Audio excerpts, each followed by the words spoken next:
challenge sun maallaqa keessaniin akka baaftanii gargaartanii jechuudha. Maqaa keessaniin maqaa daawwattoota kiyyaatiin maqaa uummata Oromoo bal'aa sheerii laayikii godheen waliin gargaarre jechuudha saba keenya kana isinii galee uummata keenya kana waliin gargaarre. Har'a ammoo sheeriin tokko qarshii 5 kaamantii miti laayikii miti. We don't need like comment. I just need one share each of you jechuudha. Isin hundi keessan sheerii tokko qarshii 5 waadan isiniif seena maallaqa 6,000 dheengadda 6,000 kan dheengadda calculate godhe walitti qabee boru warra koree accountii banamte irratti deposit godhaa jechuudha. Isinii galee sheerii tokko qarshii 5 na waliin calculate gootan ni herregdan yeroo anasirraa bu'e hanga sa'a tokko ta'e daqiiqaa 30 ta'e 40 ta'e hanga kana keessa sheerii sin gootan waadan isiniif seena qarshii 5 calculate godhe irratti herrega dabala jechuudha. Wanni dubbadhu malee hin dabarre hedduun isin galatoomfadha. Uummanni Oromoo haalli isin social media irratti goofandis quban qaba karaa kana hundarraa dubbachuu barbaada. Jaamsi boodas si affeera yeroo qabaadhe duraan dursee uummata Oromoo hedduun galatoomfadha. Hedduun isin jaaladha. I'm proud of you guys. Isinirraa dhalachuuf hedduun gammadi jechuudha. Yeroo uummanni Oromoo dararama keessa jiru mootummaa hin qabne nuti ambaasaadara hin qabne ambaasaadara walii taanee waan qabnuun gargaarsa challenge jettee ijoolleen social media irratti waan isin dalagaa jirtan waan xiqqaan seena uummata Oromoo waan mataan ol qabachiisee murna bilxiginnaallee mataa qaqqabee jechuudha. Bilxiginnaani karaa hunda nu dadhabsiisuudhaaf ummata miskiina ummata beelawaa akka qawweetti itti fayyadamtee daranuu ummata Oromoo kana sila shanyi duguggaa irratti raawwachuu barbaaddi jechuudha. Garuu isin harka kennuu dhabdanii challenge jechuudhaan karaa dandeessanii waan isin gumaachi isin godhaa jirtan waan xiqqatti hin fudhatina. Akka salphaa kanatti ilaalina isin galee hedduu isin galatoomfadhaa nu boonsitanii keessaafuu ijoollee social media irratti biyyoota Arabarraa addunyaa kanarra facaane diasporaan Europe American Canada addunyaa kanarra jirtan hundi keessan ka Afrikaas dabalate challenge isin godhaa jirtan waan xiqqaa miti beeka. Hedduu ifiin boonuu qabdanii isiniin boonnee jirra. Amma irra deebi'ee sheerii tokko qarshii 5 herrega dheengadda isin laayikiif sheerii gootan irra dabalee boru walitti dabalee ni naynaa jechuudha. Kuno warri koree maallaqa guuru as keessa jira waan ta'eef waadan seena kana hedduun gartee nuti uummanni keenya rakkoo hamaa keessa jira. Uummata Baalee qofa osoo hin taane uummati Baalee rakkoo hamatti akka uummata Booranatti irra gaheef amma mul'ate malee walloon bombii gubbarraatti garroobsaa bakka hunda hidhanii beelan fixaa jiran uummanni Oromoo kanas irratti xiyyeeffachuu qaba ka jedhu asiin dhaamsa dabarfadha. Uummanni Walloo yeroo ammaa kana biyya isaanii yeroo bilisoomsatetti akka uummata Tigraay qaawa hunda irraa hidhanii beelan akka dhumaa jiran uummanni Oromoo bal'aan akka hin irraanfanne. Isaanis dhumaa jiran.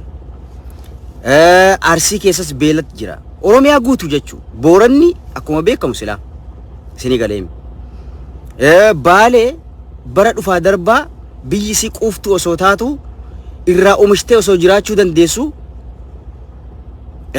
rakkoo namtolcheetii fi rakkoo uumamaatiin ardhammoo dararamaa jirti jechuudha. Keessaafuu wanni daran agartee garaana nyaate maalidha? Uummanni Baalee kuni nama isaanii dubbatu bakka bu'ee amma fakkeenyaa fi dhiifama akka biratti illee nan fudhatina. Dura nama biyya sanirraa dhalateetu rakkoo isaa beeka. Mana ofii abbatu beeka yoo mana ofii keessa rakkoon hamtuun dhufte nama abbaatu iyyata. Abbaan yoo iyyate ormi namaa dirmataa jechuudha. Akkanaami obboleeyyantiya. Nuti uummanni Baalee miiliyoona 17 kan lakkaahamu uummata nama bakka isa buu dhabe nama bakka isa buu biyya alaa kana keessa diasporaa dhabu osoo hin taane dhimmamuu dhabu namni isaaf dhalataan biyya sanii keessaafuu dhimmamuu dhabuutu dhimmamuu fi dhabuutu rakkoo kana hedduu agartee akka ummanni Oromoo biraalleen hin gargaarre isa godhee jechuudha. Tokko ummanni Baalee kuni rakkoo arda mul'atte malee bara dheeraadhaaf rakkoo siyaasa wal qabatee ummanni kun dararamaa ture jechuudha. Keessattuu waggaa 3 dabra buqqaatota buqqa'an daangarraa Baalee keessaa buqqa'an hundi isaanii halli isaan itti jiraachaa turanitu ardaan kana buqqaanii waan isaanii qabeenya isaaniirra oobruu isaan qotachaa turanirra buqqaanii ardaan tana rakkoon itti heddummaatti daranuu beelaf saaxilaman jechuudha. Dhalataan Baalee, hayyuun Baalee, ummata Baalee kanarratti xiyyeeffatee isaan keessaa waan ba'eef rakkoo isaan keessa jiran daranuu isatu beeka waan ta'eef hayyuun keenyalleen kan Baalee irraa dhalate kan diaspooraa keessa jiru ummata kanaaf dhimmamuu dhabee quuqama rakkoo isaan keessa jiran kana baasee ummata Oromoo ibsuu dhabuun narraa ka'ee rakkoo arda isaan keessa jiran kanaaf saaxilee jechuudha. Ummanni Oromoo arjaan, ummanni Oromoo waliif dhimmama, ummanni Oromoo bal'oon waliif dararama. Agartee rakkoon Baalee kiyya jechaa jira yeroo kanatti. Garuu dhalataan Baalee hayyuu haa ta'u, aktiivistii haa ta'u, namoota muraasa malee yoo kana jedhu namoonni hin jiran jechuu osoo hin taane nami muraasatu jira. Nama muraasatu dhimmamee fi ummata kana rakkoon isaa akka ummata Oromoo bal'oo bira geessu gochaa jira malee ummanni Baalee heddumminaan kan lakkaahaman addunyaa kanarra faca'anii jiran jechuudha dhugaa Rabbii walitti himna. Soo kanaafi awwanni hedduu na gammachiise ummata Oromoo bal'oo. Ummanni Oromoo bal'ooni kaabaa kibba osoo hin jedhin kan addunyaa kanarra faca'e ummata Baalee waliin jirra jedhee sooshaal miidiyaa irratti karaa danda'amu hundaan gargaarsa irratti xiyyeeffatee ummata kanaaf dirmachuun kun gammachuu keessa koo boqonnaa natti uume jechuudha. Hedduu na gammachiise akkan daranuu ittiin boonu na taasise jechuudha. Isinii galee maaliifi raayyaa abbaa mancarraa qaba kabajamaa fi jaalatamaa kan saba Oromoo kamuu ija takkaan laalu kan halkanii fi guyyaa ilmaan dhalee caalaa saba isaatiif quuqamu raayyaa abbaa mancaa umrii isaa Rabbi haa tursu maatii isaa keessatti haa tursiisu ija adawii Rabbi irraa haa qabu. Wa alaykum salaam hundi keessan warri dhuftan dhiyaadhaa arra sheeriin tokko qarshii 5 jechuudha warri amma dhuftaniif sheerii yoo nu gootan qarshii 5 hanga bahutti sheerii isin gootan kaalkuleet godhe herrege yookaan walitti qabee maallaqa dheengaddaati walitti qabee tomorrow inshallah boru keessa buusa waan ta'eef sheerii tokkoon nu gargaara jechuudha isin. Maaliif gargaarsa kunis gargaarsa waan ta'eef sheerii yoo gootan namni 70 kun yookiin 60 jirtan qarshii 5 kaalkuleet godhe herrege maallaqa kaleessatti walitti dabalee maqaa maatii kiyyaatiin keessa buusaa jechuudha. Duubaga raayyaa abbaa mancaa ustaazoti keenya kabajamoo fi jaalatamoon gruppiin isaa hundisaa hedduu nu gammachiise hedduu nu boonse. Sabi Oromoo akkanatti walii birmatuun yeroo nuti mootummaa dhabne karaa siyaasatiin dhumaa jirru dararamaa jirru ummanni Oromoo gidirsaa ganan jedhamne argaa jirutti san gubbaan beelli uumamaa hongan yeroo dhuftee ummata kana mudattutti isiniif jirre jedhee Oromoon diaspora irra faca'ee jiru addunyaa kana irra faca'e ummata kana gargaaruudhaaf hamiilfatee akkanatti socho'uun kun keessa koo boqonnaa naaf uume gammachuu saba kanarraa bagaan dhaladhe kan jedhu na taasise jechuudha. Galata guddaa qabdan ummanni Oromoo thank you so much hedduu naa galatoomaa haalli isin sochii ummata keessan gargaarachuudhaaf waliin jirra miidhama isaa miidhama kiyya jettanii osoo amantiin adda waliin baasin osoo kutaadhaan waliin qoodin saba rakkate saba beelahaa jiru dhumaa jiru ayyoo beeloyte muka gogarra ciisaa jirtu akkuma agarre kan ilmaan xiqqoo waan itti qaban dhabanii horiin isaanii dhumaa jiru kan bilxiginnaan gara jabinaan ummata gargaarsa barbaadu ardhaan tana sangoota raayyaa ittisa biyyaa jedhanii yookaan ammoo waan isaan silaa ummata ardhaan tana ilmaan ittiin beela dabarsan afaan qabanii nyaata manarra deemanii irraa guuraa jiran jechuudha. Ummata Oromoo waliin argaa jirra. Yaa ummata Oromoo rakkoo ummanni Oromoo keessa jiru rakkoo uumamaatiin dabalatee akka ummanni kun daranuu cabu akka ummanni kun daranuu lafarraa shanyidu beelan dhumu mootummaan kun daranuu akka qawweet itti fayyadame gara jabinaan ummata Oromoo rakkoo miidhaa ganan jedhamne irratti raawwachuu jira jechuudha. Yeroo kanatti isin waliin jirre jettanii akkanatti hamilchuun hamilee taatanii fi gargaarsa waan barbaadde waan qabdanirraa qooddanii isin akkanatti arjoomuun kun hedduu na boonsee mataan ol qabachiisee nu hundinuu borillee ummanni Oromoo kun quufaan bulaa jira yookiin itti tolee haalli jireenya isaanii bareedaa osoo hin taane rakkoon ittuma fufaa jechuudha. Baale arra yoo gargaaranne boru Walloo kan boombiidhaan tumaa jiran kana gargaarannaa jechuudha. Ummanni Walloo dhumaa jira. Baale kunoo dhumaa jirti. Booranni dhumaa jira. Arsii fi Harargeen tunis dhumaa jirti. Beelli haganan jedhamne Oromiyaa bal'oo guutumatti akka jirutti dhumaa jira fixaa jira jechuudha. So kanaafi hedduun isin na gammachiifte hedduu isinitti boone. Thank you so much haala kanaan yoo wal bira dhaabbanne wanni nuun goone hin jirtu jechuudha. Qabeenyas taatu ni qabna. Barum dandeettis taatu ni qabna. Heddumina taatus ni qabna. Sabni keenya osoo nu jirru Oromiyaa keessa dhiisi saboota biyya biraa keessa Oromoo biyya biraa keessa jiraatanis bira dhaabbachuudhaaf hamileen kana caaleen jiru jechuudha. Isini galaami. Kanaaf nuti haala kanaan wal gargaarachuu amaleeffanne akkuma Boorana dheengadda gargaarre Arda Baaleedha, Boru Walloodha, Iftaan Arsii fi Harargeetu itti fufaa jechuudha. Jimma Wallaggatu itti fufaa jechuudha. Isini galaami. Tartiiban addaan muramuu osoo hin taane nuti asii garaa guuttanne obboleeyyan teenya haadhi teenya maanguddoo fi ilmaan ummata Oromoo saba keenya hin dhumtu. Never waan qabnurraa ni kenninaa jechuudha. Bilisummaafis waraana bilisummaa Oromootiif illee maallaqa yoo kennine malee hin bilisoomnu. Kan ofitti hima. Uummanni Oromoo haga fakkeenya uummata Tigraay fudhatee waan qaburraa qabsoo kanaaf gumaachee uummata beelahaa jiru rakkachaa jiru kanaaf maallaqa qabu hin kenninitti never afaanumaa wal soomna bilisummaan hin jirtu jechuudha. Isini galaami. Kanaaf nuti maal godhuu qabna nuti uf kennuu danda'uu qabna. Hanga rakkoo kana keessaa baanee bilisummaa san dhandhamnutti karaa hundaan ummanni Oromoo kan gargaaramuu qabu beelaa akkuma Baalee kanatti rakkoo yoo mudat bakka hundaa isinii jirra jennee dirmachuu bira dhaabbachuu waan dandeenyuun yaadan hamileedhaan sagalee walii ta'uu wal bira dhaabbachuun dirqama akka amma godhaa jirru kana itti fufuu danda'uu qabnaa jechuudha. Isini galaami. So nuti amma gargaarsi banamee jira jechuudha. Karaa raayyaa abbaa mancaatiin kabajamaa fi jaalatamaa ustaaz raayyaa abbaa mancaatiin bankiin banamtee jirti jechuudha. Baankii banamte kanarratti akaawun nambariin akkuma agartee maxxanfamee jiru kanatti namuu waan dandeessanii achirra buusa kayyoo isinii mijjate. Amma warri biyya alaa kana jirtan Kanadaa, Ameerikaa, Austraaliyaa fi Yurup kana dabalatee goofandiinis banamee jira jechuudha. Goofandiin baname anis sheer godhee jira. Jamaal Godii wallisaa Jamaal Godii yookaan aktiivistii isa jala deemaatii isinilleen maxxansee jira jechuudha. Amiin sheer godhee jira jechuudha.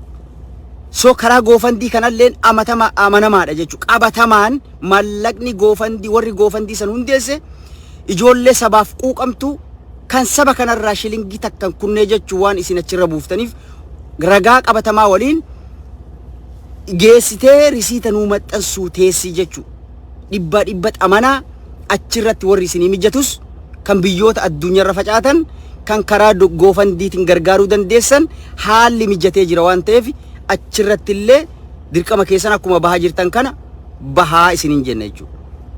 Kan sadaffaadha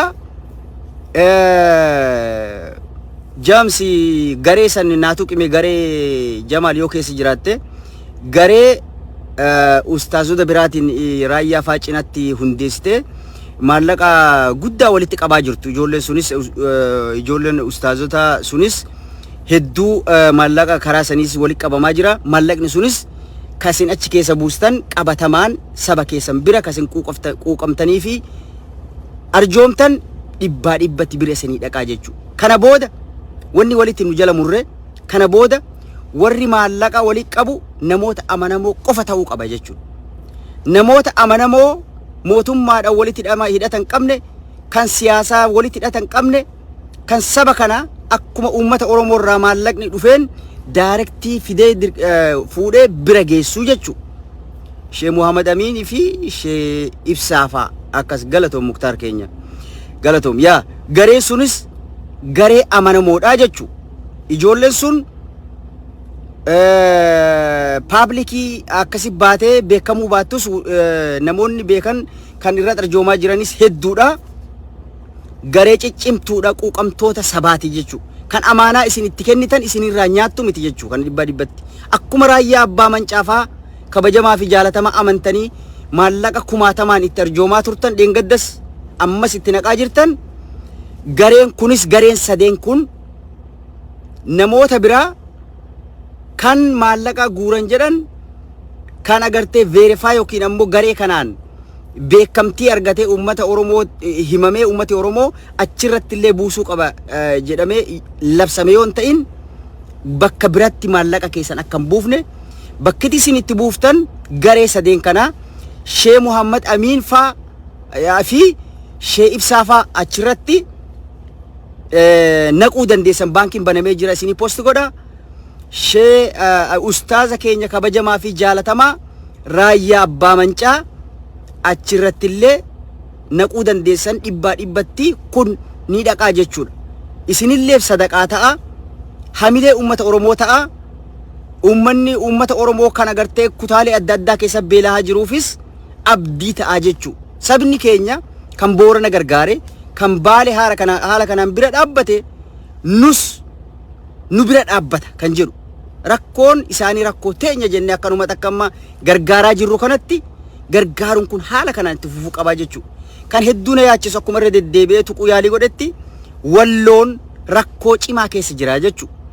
Uummanni Walloo gootni sun kan murni maafiyaa faashist yakkamtooti kriminaal uummanni gruppiin yakkamtoonni kun gootummaa isaanii dadhabanii bombii xayyaaraa fi dirooniidhaan itti roobsisaa jiran rakkoo hamaa akka jala jiran kan madahanis beelaanis rakkoo haganan jedhamne jala waan jiraniif isaanis illee dagachuun qabnu jechuu barbaadeeti. Isaanis gargaarsi isaanii koreen waan kana agartee qindeessite uummata Oromoo biraan geesse akka gargaarru kan uummataa keessa qabachaa gargaarsi hanga uummanni Oromoo bilisoomee waan isarratti abbaa ta'ee jiraatutti gargaarsi kun itti fufa hin hifatinaa yaa uummata Oromoo. Hifannoo nurraa dhiisa waan dandeenyuun gargaaru itti fufuu danda'udha. Isinii galee kuni kana ta'uu qaba. Gargaarsi bareeda deemu jira. Goofandiin haalli mijatee jira. Raayyaa abbaa mancaa nurraa gabaabsee rabbi isaa jannatu khayrii agartee rabbiin jannatul firdoosin isaa qananiisu gruup isaa hundaa'u jechuudha. Haala bareedan maallaqni walitti qabamaa jira jechuudha. Kana jedhee ergasii amma kan irratti xiyyeeffachuu barbaadu sandeellee communitiin sikkoo fi mandoo beeksisa baaftee jirti jechuudha. Uummata Baalee hongen itti buute gargaaruudhaaf maallaqni walitti guuramuudhaaf qophii akka emergensiitti qopheessitee jirti. Haa galatoomtu gareen sikkoo mandoo yookiin ammoo jaarmee sikkoo mandoo galata guddaa qaba. Haala san mijjeessuudhaaf hedduu galatoomfadha jechuudha. Akka nama tokko maqaa uummata Oromoo bal'aatiin yeroo adda addaatitti uummata Oromoo rakkattoota uummata Oromoo kabeelan haa ta'u rakkoo garaagaraatiin gargaaruu beekama jechuudha.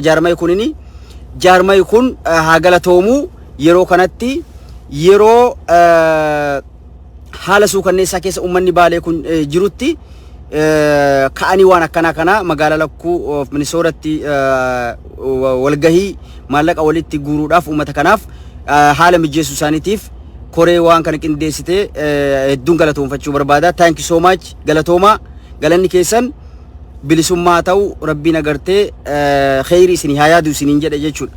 Warra agartee waan kana qindeesse hedduun galatoomfadha. Itti aansee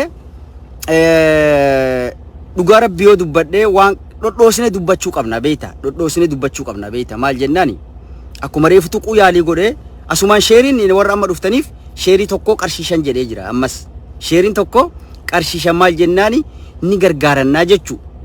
Uummata keenyan gargaarraa maallaqa dheengadda isin agartee na waliin gargaartan irra dabalee herregee haala saniin qarshii 5 sheerii tokko yoo ammaan kana sheer gootan qarshii 5 hamma bahutti jechuudha yeroo bahini dhaabbata calculate godhe irra dabala jechuudha kana warra haaraa dhufe beeksisuudhaaf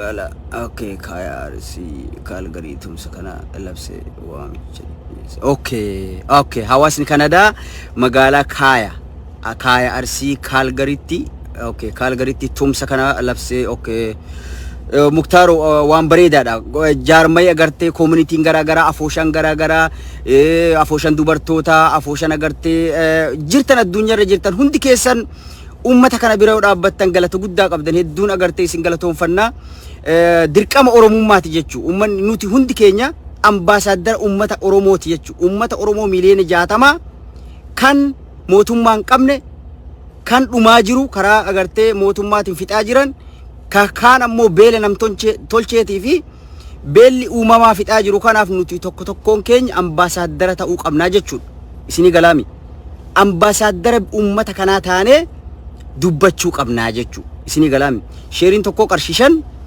itti fufaas sheer godha maal jennaani sheer godhaati mallaqni haa heddummaatu fi diqqoo wayyaa haa ta'uu fi sii galee mallaqa dheengaddaa san isin sheerii xiqqoo ni diqqeessitanii sheeriif laayik illee diqqeessitanii mallaqni sun 6,000 qofa ta'ee 6,000 san irratti walitti dabalee waan irra sheer gootan kana qarshii takka laayikiin hin lakkaahamu sheerii qofa jechuudha irra dabalee jechuu barbaade so ambaasaadara ummata oromootiin hundinuu jechuudha tokkoon keenya jechuudha hundi keessan dhiyaadha harka fuune warri salaamu alaykum jettanis wa alaykum salaam so kana maal jechuu barbaade ummanni baale dhalattoonni baale kan diaspora biyya alaa jiran kan silaa xiqqoo gartee saba kanaafi yoo dubbatanis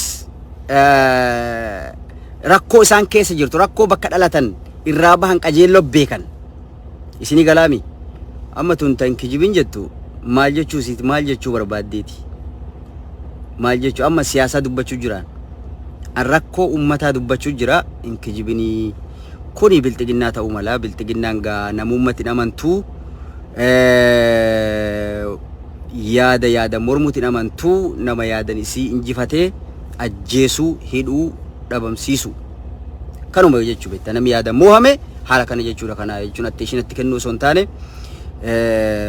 deebisaaf jechuudha yeroo namni agartee gargaarsa uummata akka uummata dubbatu siyaasaa keessaa ala baasuu qaban sii galee namni keenya yoo fakkeenya amma namoonni tokko kan baale guutuu baale dhiha qabdii baha qabdii sii galee amma lama taatee jirti lameenuu kan keessaa bahan kan mootummaa deeggaran akka waan mootummaa yeroo yoo isaan rakkina uummata kanaa dubbatan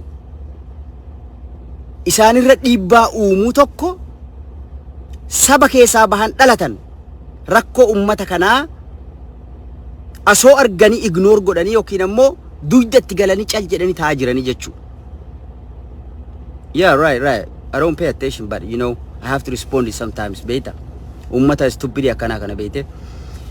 Warri biltiginnaa deeggartooti biltiginnaa kan baale dhihaa baha jechuudha. Walumaa galatti baale guddoodha lafa bal'oo qabdi. Kan deeggartoonni biltiginnaadha. Kan agartee yaadan yooti yaada mormitu ajjeechaadhaaf si ajjeesuudhaaf akka diinatti silaalu because guddaa isaaniitu beeyta yaada mormuu hin dandeenye nama yaada isaan siyaasa wal mormu silaa namni rakkoo dhuunfaa godhee hin deemu jechuudha. Anama fakkeenya namni tokko yoo challenge na godhuu barbaade anytime I'm ready isini galaami kiyyaa kan amma bilaakiin godha maal jennaani bilaak godha tiriisa son yaada eenyuyyuu ta'e I'm ready jechuudha maaliifi fakkeenyaaf yani sababni ani mootummaan deeggarreef kana 2 3 4 jedhee aga 10 20 lafa kaa'uu danda'a jechuudha. I have a confidence guututti fi qaba jechuudha. Isaani kaamanti jala deemanii nama rabsuu malee yaadan qaban waan deeggaraniif hin beekan maal deeggarta jettee yoo gaafate fakkeenya maaliif deeggarta mee fakkeenyaaf mootummaa kana waan interest yookiin ammoo waan deeggartuuf tokko naa ibsi takka lama jedhe hin beeku maal jennaani akkanumaan abbichu ichaa oola malee waan inni itti jiru yaada isaa kaayoo isaa waan inni nama dalagaa jiru erga cinaa lameen irraa hidhan dura malee duubaa fi maarree hin argu jechuu duudaadha jechuu siyaasaan beekan haala ilmi namaa itti waliin jiraatu hawaasummaa hin beekan isaan yaadawwan mo'atamaniif yaadawwan nama mormuu hin dandeenyeef waan akkanaa godhanii jechuu kana bira dabranii amma rakkoo uummanni akka uummata miidhamaa jiru dhumaa jiru kana isaan maal ilaalan yoo dubbatan saba kanaaf mee ilaalam uummatuma Oromooti dubbachaa jira malee deeggartoota bilxiginnaa ka gadi bahee saba beelan dhumaa jiru kana ka Booranaa haa ta'u kan Baalee dhumaa jiru ka warra dhiis warra bilxiginnaa miseensa yookiin ammoo warra kondominiyeemii argatee beekamtii qabu kan angoolee xiqqoo qabu dhiis kan waadan seenamee fi biyya alarraa itti galee daaspooraa biyya alaa kana keessa deeggaraa jiruun baana bar nama tokko kan deeggaraa bilxiginnaa tokko gadi bahee saba kan akka sabat akka namummatti nam ummata keessaa bahe kan dhalate kan beelan dhumaa jiru kana sagalee ta'u argitee jirta sagalee dhiisi osoo inni bira du'ellee irraan tarkaanfate sodaa mootummaa irraa qabu jechuudha sodaa mootummaa murna maafiyaa group kanarraa qabu criminal ummata yakkamtoota kanarraa qabu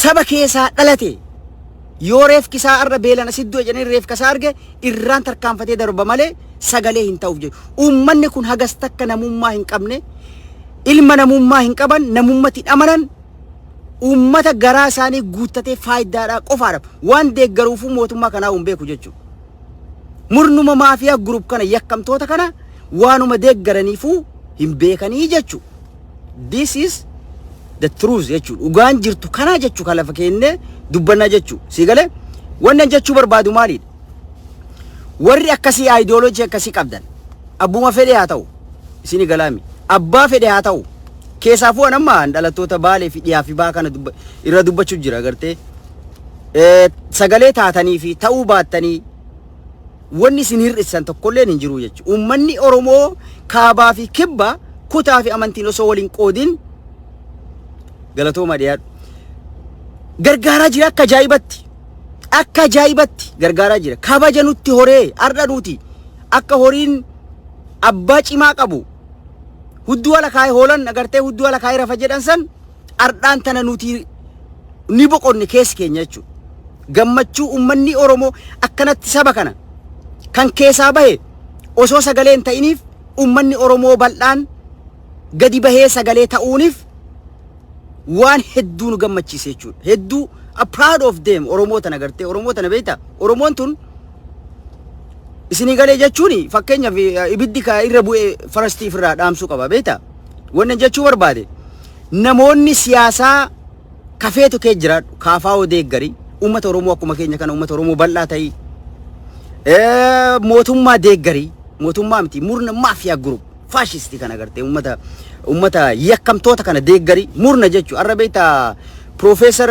Hassan hedduu waan bareedduu kaase murni kuni murna wal ijaare malee mootummaa miti an yeroo garii hayyoonni Oromoo beekamtiitti kennan miidiyaan Oromoo mootummaa jedhee dubbata yoo nuti si mootummaa jenne isaan itti gajjabeeffatan kuni mootummaa garee maafiyaa shiftaa wal ijaarte biyya Itoophiyaa jedhamtu san shororkeessaa jirtu jechuudha shiftaa yakkamtoota jechuudha yakkamtoota murna maafiyaa group waggaa 27 ummata Oromoo ajjeesaa torchi godhaa ture ardallee waggaa 3 irratti dabalatee murna maafii ummarratti wal ijaaranii hattuun akka takkaa walit dhufte wal ijaartee carraa aangoo tol dhufuu harkattee ardaan tana Itoophiyaa shororkeessaa jirti jechuudha ummata bal'aa ummata Oromoo ummata Itoophiyaa akka walii galatti shororkeessaa jirti jechuudha kana wanni jechuu barbaade maal murna maafiyaa group kun maafiyaa ijaaramte malee paartii miti mootummaa miti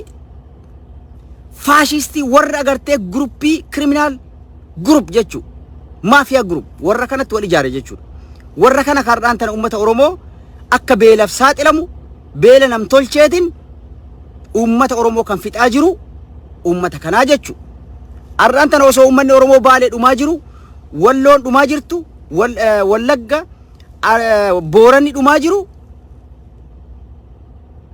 miliyoona doolaar birrii miliyoona meeqaa mootummaa ummata Affaariif gargaaran jechuu. Maa gargaaranii miti, haa gargaaranii isaanis dhugaadha.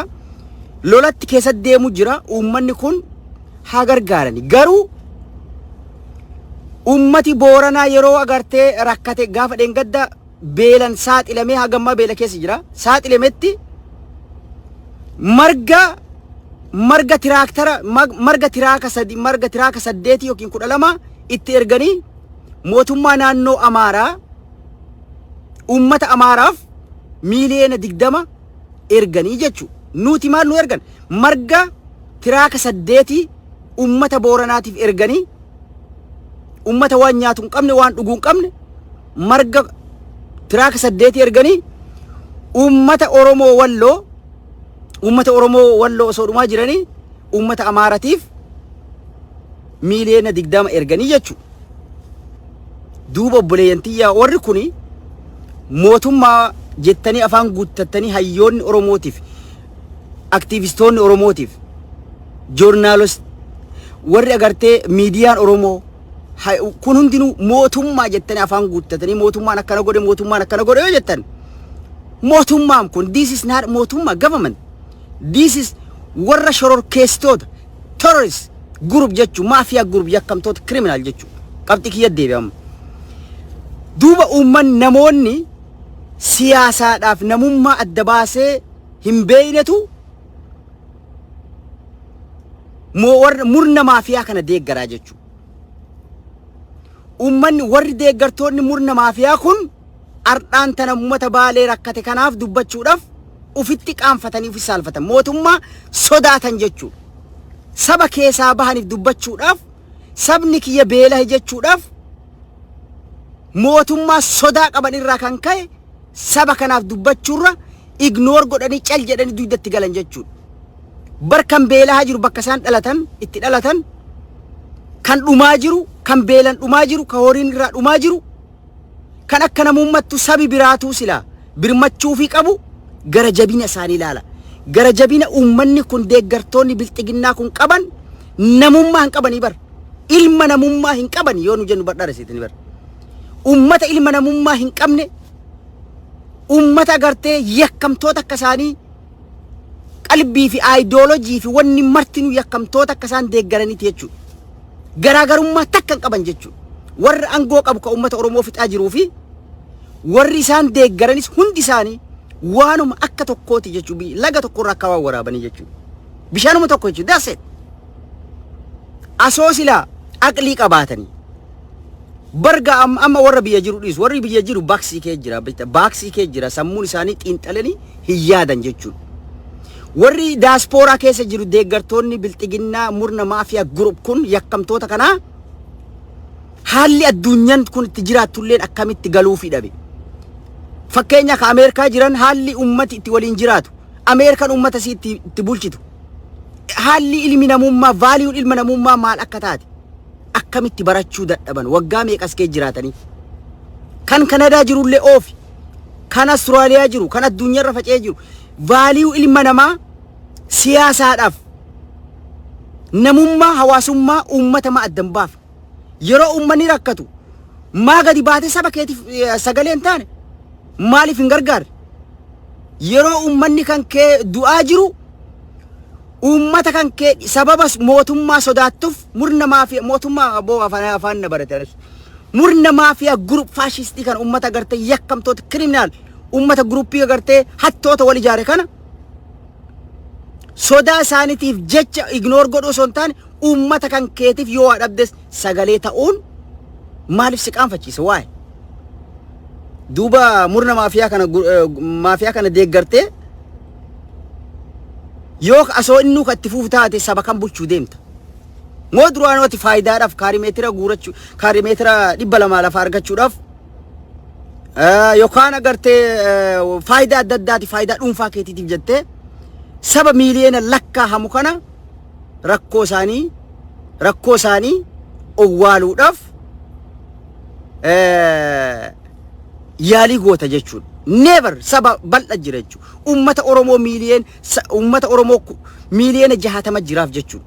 an kana gartee ajandaa godhe yookiin beekamtii kenneef haasa'u osoo hin taane ummanni Oromoo kan hardhaan tana gartee osoo dhalattoonni Baalee gabbahanii hin dubbatin sagalee ummata kanaaf hin ta'in dhalattoota Baalee yoo jedhan hedduu hunda isaanii hin jennan diaspora warri keessa jiru warra bilxiginnaa deeggaran kan bakka itti dhalatanii ilma obboleen isaanii dhumaa jiran kan ignore godhe cal'isee taa'aa jiru kanaaf jedhe malee hedduu jira warra keessan dalagaa jiran kan waliin bahin kan quuqama qaban kan saba kanaaf halkanii fi guyyaa dalaguudhaaf dalagaa jiranii jira jechuudha yaadaa fi waa hunda saba isaanii waliin jiran garuu warri bilxiginnaa deeggaran kana gartee mana keessanii galtanii teessan isin ummata kanarraa waan hir'isan garuu seenaadhaaf we have to ummata Oromoo beeksisuun dirqama ummata Oromoo kaarraa kanatti sabaaf saba ummata Oromoo kutaa birarraa kutaalee biraa akkanatti ummata kanaaf dirmataniif ifa goonee gaafa seenan dhufee dubbatu jira waan ta'eef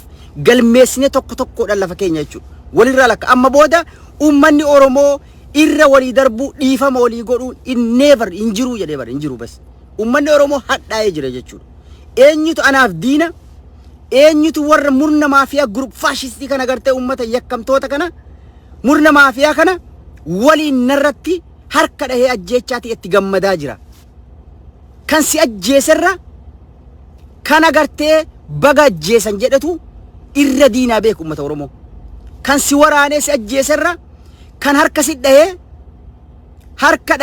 shaneedha yookiin ammoo kun mootummaa mormaa baga ajjeesan warra jedhutu irra nuuf diina amma yeroo kanatti warra nu ajjeese warra ummata Oromoo ajjeesaa jiru warra duuba harka waliin harka dhahaafi jiru ummata Oromoo qulqulluu kana yakkamaa godhe ummati Oromoo shoror keessaa jedhe warra harka dhahaa jirutu irra diina jechuun nuti jechuudha diinni keenya guddaan warra kana waan ta'eef tokko waliif galmeessine waliin lafa keenyaa jechuudha nuti yeroo kana jennu jibbansa dhuunfaa nama tokkollee irraa hin qabnu jechuudha rakkoo dhuunfaa nama takkallee irraa hin qabnu jechuudha yeroo siyaasaadhaan wal morminu siyaasaadhaan yeroo ummanni keenya rakkatu akka ummata rakkoo ummatatti gadi baanee ummanni Oromoo kamuu akka gargaaramuu qabu irratti namni tokko akka beelan hin duune irratti dubbannaa jechuudha siyaasa achi keenya rakkoo ummata akka ummatatti maal godhuu qabnaa waan dandeenyu gargaarachuu dandeenya yeroo siyaasaadha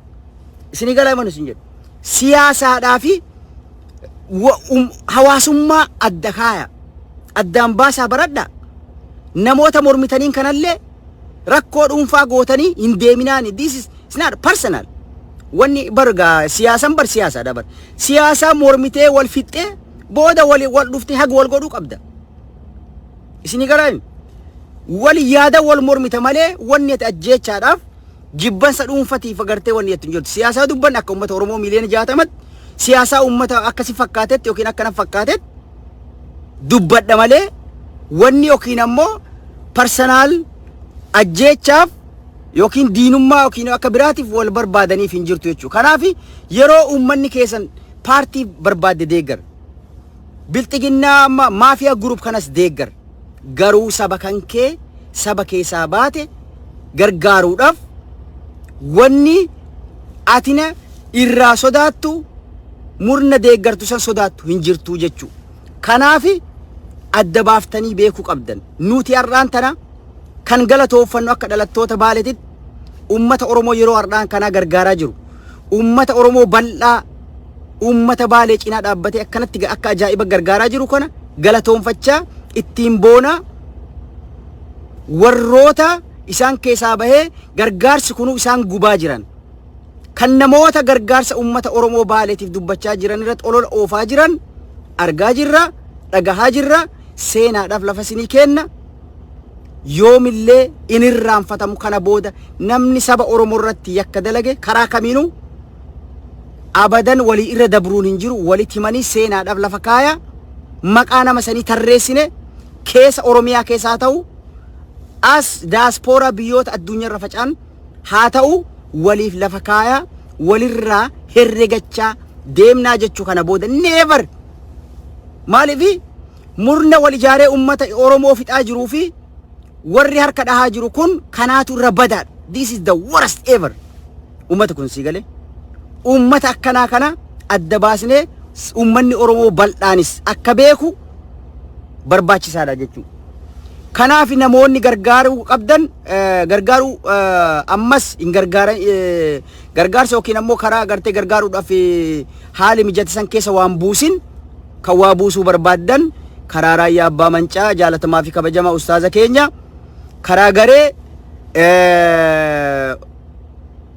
reefu jennee Sheekh Muhammad faa ustaaz Muhammad faa akkasuma goofandii banamee sheer godhee jira ana jalas ilaaluu dandeessu achi keessas waa buusaa warri chaalenjii gootan waan gaarii hojjechaa jirtan sooshaal miidiyaa irratti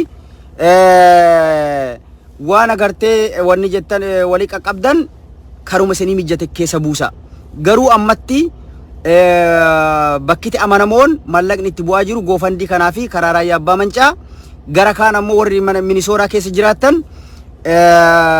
maallaqa karaa sikkoo mandootiin walgahiin sandee kana jira jechuudha. Asumaan waamicha isinii dabarsinaa achirratti hirmaattanii bira dhaabbattanii saba keessan akka gargaartan kabajaadhaan isin gaafannaa. Ammas karaa adda addaatiin namoonni agartee karaa sooshaal miidiyaa irratti ol hin baasin kan gargaaraa jirtan afooshaa dubartootaa haa ta'u afooshaa garaagaraa akka reefu Kanadaa fa'aa jettan Muktaar dubbatee ture asirratti.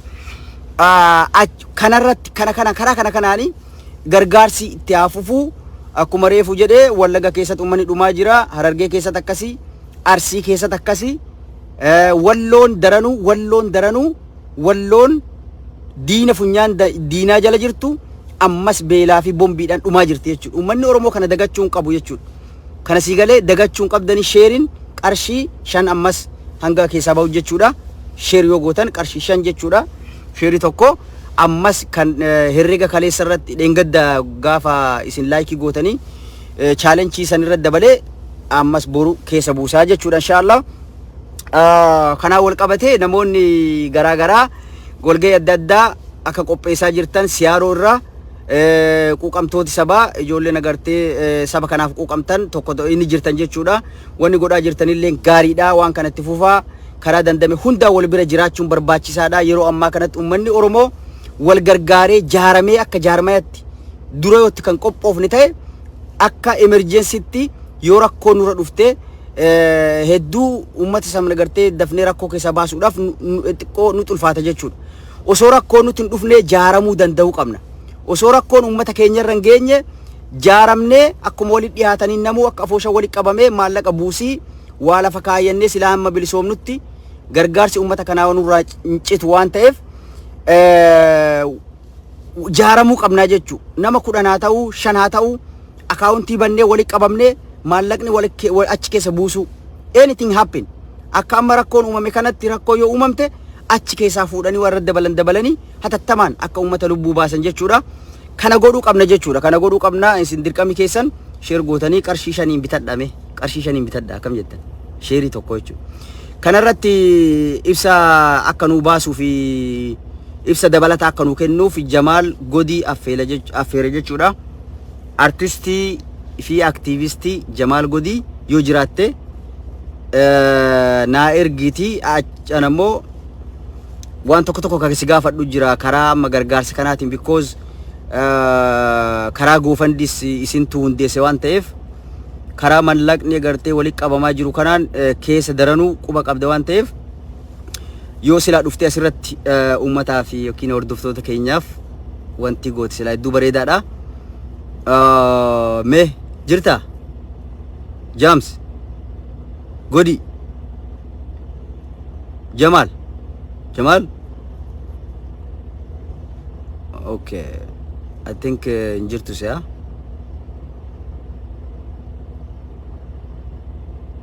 James yoo jiraatte tokko sharing tokko qarshiishan one share $5 I mean 5 birr jechu 5 birri warra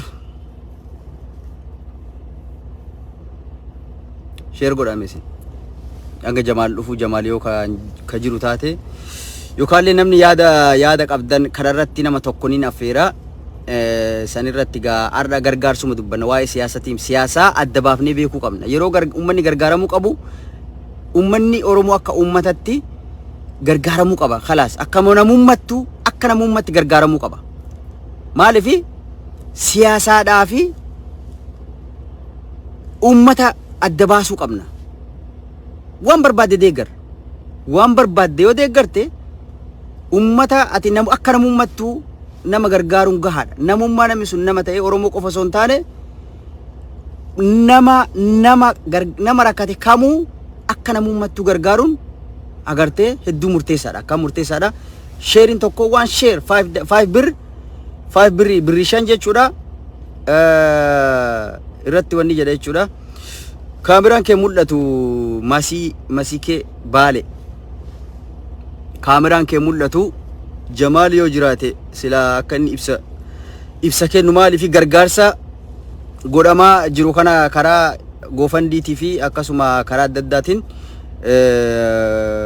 gruuppii yookiin namoota amanamoo maallaqa kana walitti qaban inni keessa jira waan ta'eef akka ibsu barbaade I think mijanneef se'a irra deebi ergadhu masii ko I think Jamaal injiru jechuudha. Namni yaada qabdan tokko okay Jamaal meesiif kenna yoo jiraatte.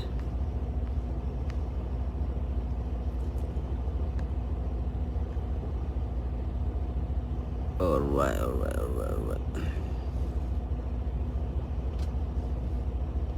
Okay.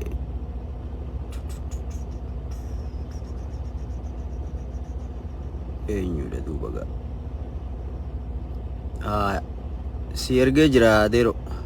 Jira Abuu Adam ka jedhu. Abuu Adam si ergeetiin jira accept god yookiin follow osoo hin goone seenuu hin dandeessu jechuudha. Follow godhuu qabda. You have to follow. Follow godha deero. Follow godhiitii eegasii booda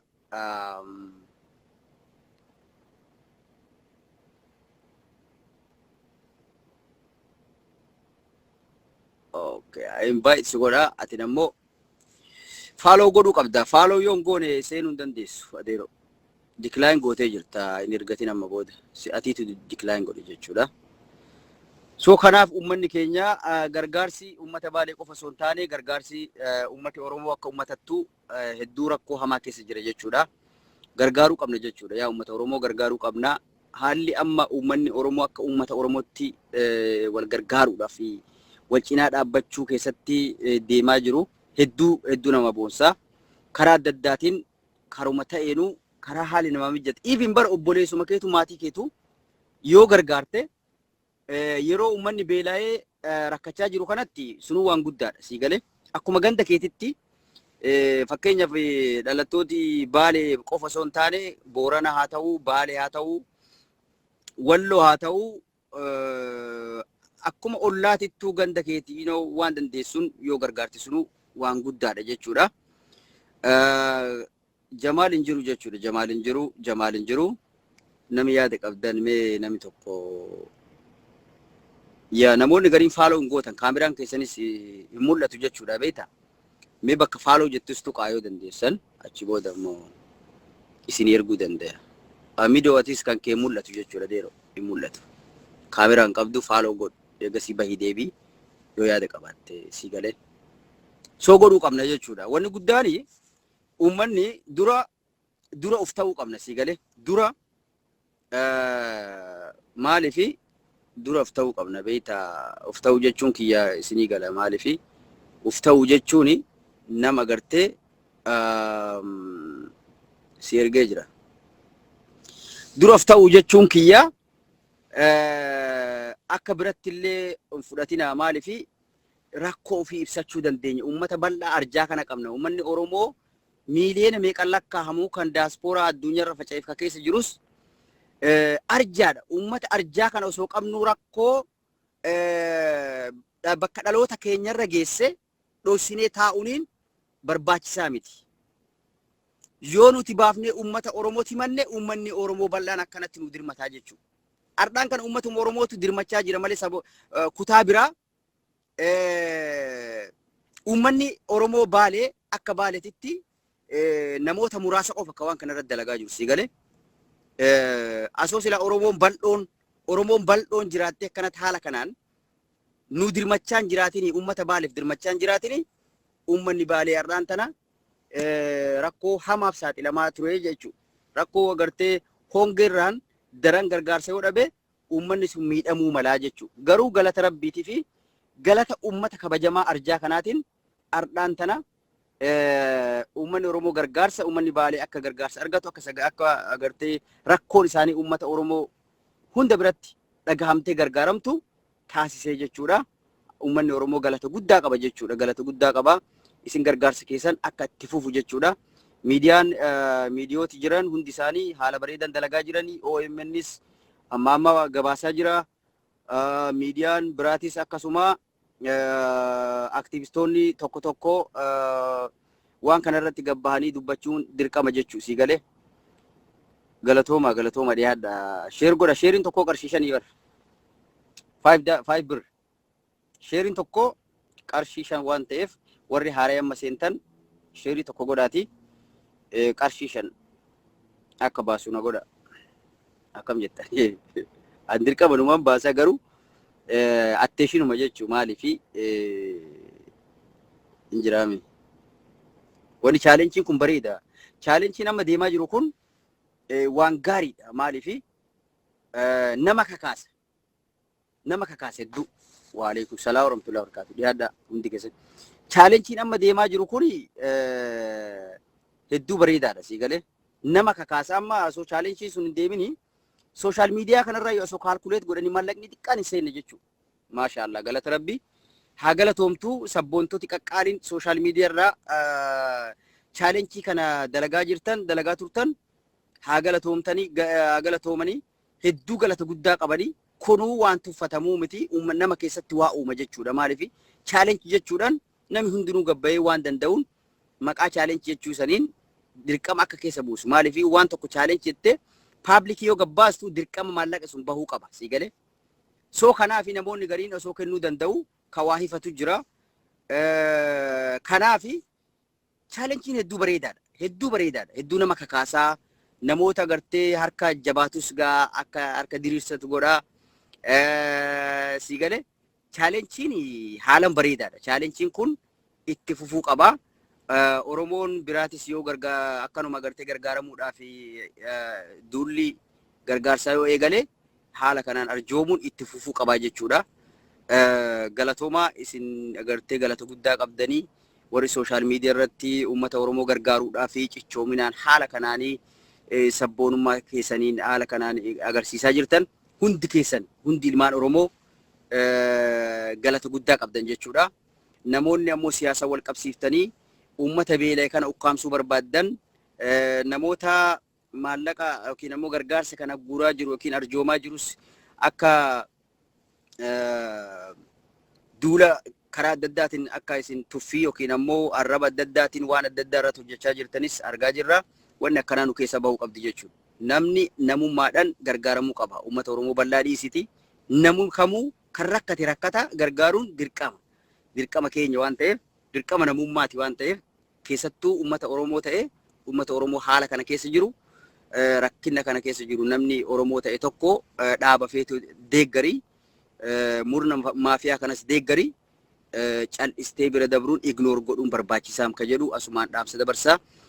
Nu waliin turuu keessaniif galatoomaa. Bakka gargaarsi irra deemaa jiru kana kan isinii tuttuqee wanta godhaa jechuu kiyya irra daddarbaa galatoomaa hedduu nu boonsitanii uummanni kun isin uummata arjaadha wallaahi uummanni Oromoo uummata arjaadha. Uummata agartee gargaarsa kamuu kamana amantaa masjida haa ta'uu charchii haa ta'uu dhaabbota isaa dhaabbilee isaa dhaabasaa yookiin ammoo nama rakkatan kan adda addaa haa ta'uu waraana bilisummaa Oromoo bira dhaabbachuu haa ta'uu agartee baasiin nuti baasaa jirru hedduudha dhugaadha. Haa ta'uu numatti irra jira nullee rabbiitu nurra jira jechuudha. Kanaafi gargaarsi yoomuu kan itti fufutaa jechuudha. Hanga uummanni Oromoo bilisoomee waan barbaadu san argatee diinagdeedhaan cimsee jabaatee gad dhaabbatutti ittuma fufa jechuudha. Isin galata guddaa qabdanii thank you so much waliin turuu keessanii fi yeroo biraa walitti deebina jechuudha. Irra siyaasan hin jirtu irra rakkina uummata Oromoo akka walii galatti kabaalee qofa osoo hin taane kan Booranaatis deebinee to'achuu qabna. Kan Booranaa akka keessan dhageenyutti gargaarsi dheengadda godhame sun muraasa malee akka uummatan dhaqqabini waan kanallee irratti xiyyeeffachuun barbaachisaadha. Yeroo gargaarsi kenninu nama amanamaa nama uummata bira kireeditii qabu nama akka Raayyaa Abbaa Mancaa fa irratti maallaqa kennuu qabnaa jechuudha. Uummanni Booranaa maallaqni hedduun sun karaa itti bu'e isinuu ni beeytanii hedduun sun akka jirutti akka biran dhaqiin odeeffannoo qabnu qabatamaan harka nu ga'ee jira jechuudha. Maaliif maallaqni sun hin dhayne jechuudha. Maallaqni sun mootummaan namoota maallaqa isa walitti qabe irraa sheer godhee yookiin ammoo isaanummaa waan godhanii akkuma baratame maallaqni sun nyaadhamee jechuudha. Walakkaan isaa nyaadhamee jechuudha. Walakkaan isaa waanuma gartee makiina 2-3 tokko citaa fidanii geessan malee wanni uummata san bira ga'e maallaqni agas ga'u nu bira hin dhaqqabne ka jedhu uummannis komii dhiyeessaa jira. Baalees gargaaramaa jira. Galata Rabbii. Harargeenis rakkoo keessa jirti. Walloo, Wallaggaa, Gujii dabalatee uummanni Oromoo guutuu rakkoo qaba. Rakkoo hama jira. Rakkoo agartee namtolcheetiin irratti dalaganii akka uummanni kun beelahu obruu isaanii kasaan facaafatan irraa gubuudhaan mana irra gubuudhaan murni maafiyaa gurup kun faashistii uummanni agartee yakkamtootiin murni maafiyaa gurupiin yakkamtoonni kun uummata silaa agartee qotatee obruu isaanii irraa jiraatu irraa gubuudhaan akkan qotanne agartee shororkaatti uumuudhaan inumaahuu waan isaan qotee warra agartee horii horsiifatu kan akka Booranaa kanaaf kan akka Baalee kan rakkoo keessa jiru daranuu inumaahu maqaa raayyaa ittisa biyyaa jedhuun qotiyyoo isaanii, gaala isaanii, re'ee isaanii, lukkuun osoo nafin daranuu irraa fixee ammas ilmaan isaanii dabree ilmaan isaanis kan qoraan godhaa jiru kana jechuudha. Kanaaf nuti karaa dandame hundaan sagalee walii ta'uu wal gingilchaa deemuu barbaachisaadha jechuudha. Sumaan dhaamsa dabarsa galatooman waliin turuu keessanii fi hangararran turuu yeroo biraa waliin dhufnaa. Thank you warri sheer gootan qarshii 5 amma laalee ergarraa bu'e kaalkuleet godhee achirra dabalaa jechuudha bakka dheengaddaa sanitti. Akkanaa mire waltaanemi waliin taane Oromoo waltaanemi akkas jechuudha akkas. Jamal yoo deebite Jamal sila invite si godhuu barbaade beete. Jamal hin jiru na fakkaata. Yoo hin jiru sokkee omaamtu yeroo biraa boru sagantaa bal'aafaa qabannee haala saniin ol dhufuu mala. Ol dhufnee abdeetii qabatamaan gargaarsi bakka irra kennamu godhuu qabna jechuudha. Uummanni Oromoo lafa jalaan community fi afoosha warri dalagaa jirtanis quba qabnaa galatoomaa itti fufaa haala kanaan itti fufuu qaba ka jedhu asumaan dhaamsa dabarsinaa halkan gaarii warri guyyaa gaariis guyyaa